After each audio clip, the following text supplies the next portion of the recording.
राज्यात HMPV व्हायरसचा शिरकाव झाल्याने नांदेड जिल्ह्यात आरोग्य विभाग सज्ज झाला आहे। नांदेड जिल्ह्यातील 22 PSC प्लांट, 7 ऑक्सिजन प्लांट आणि 100 व्हेंटिलेटरसह जिल्ह्याभरातील रुग्णालय सज्ज ठेवण्यात आले आहेत।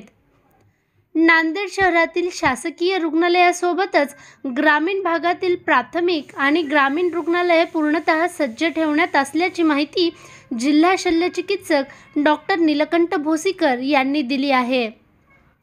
HMPV हा 25 वर्ष जुना व्हायरस असून याची लक्षणे लहान मुलांमध्ये आढळून येतात। तसेच नागरिकांनी घाबरून जाऊ नये, या व्हायरसपासून कुठलाही धोका नाही अशीही माहिती यावेळेस देण्यात आली होती। परंतु नागरिकांनी काळजी घेण्याचे आवाहन जिल्हा शल्यचिकित्सक डॉक्टर नीलकंठ भोसीकर यांनी यावेळी केले आहे। त्यामध्ये सर्वप्रथम आपल्याला आपल्या माध्यमातून मी सर्व जनतेला आश्वस्त करू इच्छितो की नवीन HMP व्हायरस बद्दल आपण बिलकुल घाबरायचं काही कारण नाहीये। आपल्याकडे सध्या त्याचे काय नागपूर आणि 1-2 ठिकाणी सोडलं, बाकी आपल्याला असे काही रुग्ण आपल्याला आढळून आलेले नाहीयेत। आणि हा विषाणू जुना विषाणू आहे, 25 वर्षाखालचा विषाणू आहे। त्यामुळं ह्याचं पॅन्डेमिक किंवा एपिडेमिक होईल याची शक्यता फार कमी आहे। तरी देखील उपाययोजना म्हणून आपण आरोग्य यंत्रणा पूर्णपणे सक्षम आहे, तयार आहे। कोणतीही आपत्ती आल्यास आपण सज्ज आहोत। त्यामुळे जनतेने बिलकुल कोणत्याही मनामध्ये त्या विषाणूबद्दल किंवा कोणत्याही विषाणूबद्दल घाबरायचं मुळीच कारण नाही। आरोग्य यंत्रणा पूर्णपणे सज्ज आहे।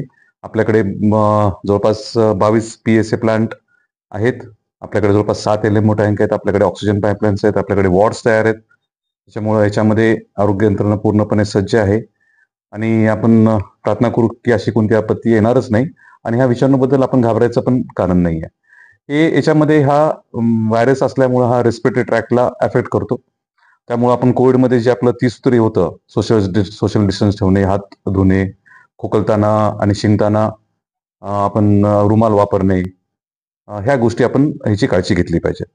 हे करत असताना पुन्हा एकदा आपल्याला आपल्या माध्यमातून मी सर्वांना सांगू इच्छितो की असे जे आपल्याला समजा काय रुग्ण आढळले, शक्यतो हा आजार लहान मुलांनाच होत असतो आणि जर आपल्याला काय वाटलं की ह्याच्यामध्ये कोणी बिमार असेल तर त्याला थोडंसं घरीच आराम करू देणे, त्याला बाकीच्या मुलांसोबत मिसळून देणे, एवढ्या उपाययोजना आपण करू शकतो।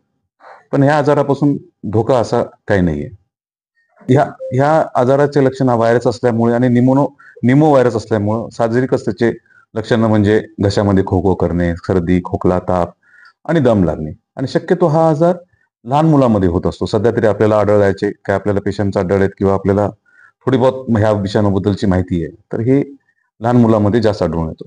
तपासणी करण्याबद्दलच्या आपल्याला अजून काही सूचना आपल्याला प्राप्त झाल्या नाहीये आणि जसं काय झालं तर आपण ताबडतोब आपण तयारी करू।